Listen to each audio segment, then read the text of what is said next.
ఉండేటువంటి అవకాశం ఉంది. సార్ దీనిపైన తీసుకుంటే మనకు ఇంకా ఇద్దరు పార్టీలకు సంబంధించిన గెస్టులు కూడా ఉన్నారు, వాళ్ళని పరిచయం చేసుకుందాము.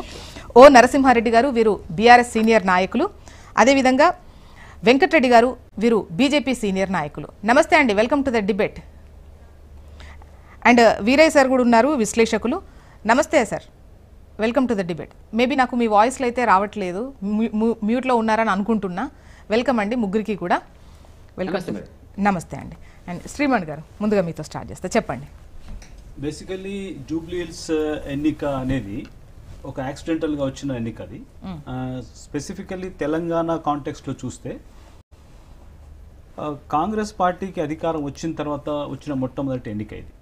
మొట్టమొదటి ఎన్నికల్లో కాంగ్రెస్ పార్టీ కొంత దూకుడుగా ముందుకెళ్తుంది. అంటే ప్రభుత్వం ఏర్పడిన తర్వాత దూకుడుగా వెళ్తూ, కంటోన్మెంట్ ఒకటి అయిపోయింది, రెండు కంటోన్మెంట్ వచ్చింది. కంటోన్మెంట్ అంటే వెంటనే వచ్చింది కాబట్టి దాన్ని we can not consider it. ఒక గ్యాప్ అంటే ప్రభుత్వం మీద ఒక అభిప్రాయాన్ని ఏర్పాటు చేసుకున్న తర్వాత ప్రజలు అనేది జూబ్లీ హిల్స్ ఎన్నిక వచ్చింది. జూబ్లీ హిల్స్లో గతంలో నవీన్ యాదవ్ పోటీ చేశాడు, 3 సార్లు పోటీ చేసినట్టుంది. 3 సార్లు పోటీ చేసినప్పుడు కూడా ఆయనకు ఇండివిజువల్గా ఓట్ బ్యాంక్ ఒకటి ఉంది. తర్వాత ఎంఐఎం ఓట్ బ్యాంక్ ఒకటి అడ్వాంటేజ్గా వచ్చింది. మూడోసారి ఇప్పుడు కాంగ్రెస్ పార్టీతో పోటీ చేస్తున్నారు. కాంగ్రెస్ పార్టీ అధికారంలో ఉంది. అధికారంలో ఉన్నప్పుడు జనరల్గా ఇన్ ఎనీ గివెన్ సిచ్యువేషన్ ఒక బై ఎలక్షన్ అనేది అధికార పార్టీ కొంత ఎడ్జ్ ఉంటుంది. అధికార పార్టీ అధికారాన్ని దుర్వినియోగం చేస్తుందా లేకపోతే ఇంకేజ్ చేస్తుందా అనేది అది ఇండిఫరెంట్గా, అంటే డిఫరెంట్ మ్యాటర్. కానీ బట్ ఒక అడ్వాంటేజ్ అయితే ఉంటుంది. అయితే జూబ్లీ హిల్స్కి వచ్చేసరికి జూబ్లీ హిల్స్లో అక్కడ 3 పర్యాయాలు గెలిచిన గోపీనాథ్ గారు అక్కడ స్ట్రాంగ్ హోల్డ్గా ఉన్నారు. గత కొంతకాలంగా ఆయన పట్టు అనేది చెదరకుండా ఉంది. ఇది ఒక టఫ్ ఫైట్గానే మనం భావించాల్సి వస్తుంది. ఎందుకంటే 3 పర్యాయాలు గెలవడము, 3 పర్యాయాలు పోటీ చేసిన నవీన్ యాదవ్ కూడా తనకు ఒక చంక్ ఆఫ్ ఓట్స్ని ఆయన క్రియేట్ చేసుకొని ఉండడం, ఈ రెండు కూడా చాలా టఫ్ ఫైట్కి కాంగ్రెస్ అటు MIM support, at the same time ఆయనకు ఉన్నటువంటి ఓట్ బ్యాంక్ అండ్ ముఖ్యంగా అధికార పార్టీలో ఉండడము. సో ఈ 4 కలిసి వచ్చేటువంటి 4 కలిసి వస్తాయి. తర్వాత లాజిస్టిక్స్ని, తర్వాత పూల్ మేనేజ్మెంట్ని మొట్టమొదట స్టార్ట్ చేసింది కాంగ్రెస్ పార్టీ.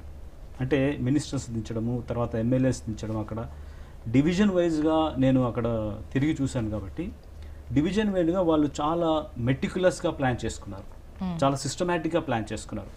ఆ ప్లానింగ్ వల్ల వాళ్ళకుండే అంటే ఈ ఓట్ బ్యాంక్ని, బీఆర్ఎస్ ఓట్ బ్యాంక్ని ఎట్లా టార్నిష్ చేయాలి, ఎట్లా దాన్ని కట్ చేయాలి, తమకున్న వీక్నెసెస్ ఎక్కడున్నాయి, తమకున్న హర్డిల్స్ ఎక్కడున్నాయి అనే విషయం మీద వాళ్ళకు ఒక క్లారిటీ ఉంది.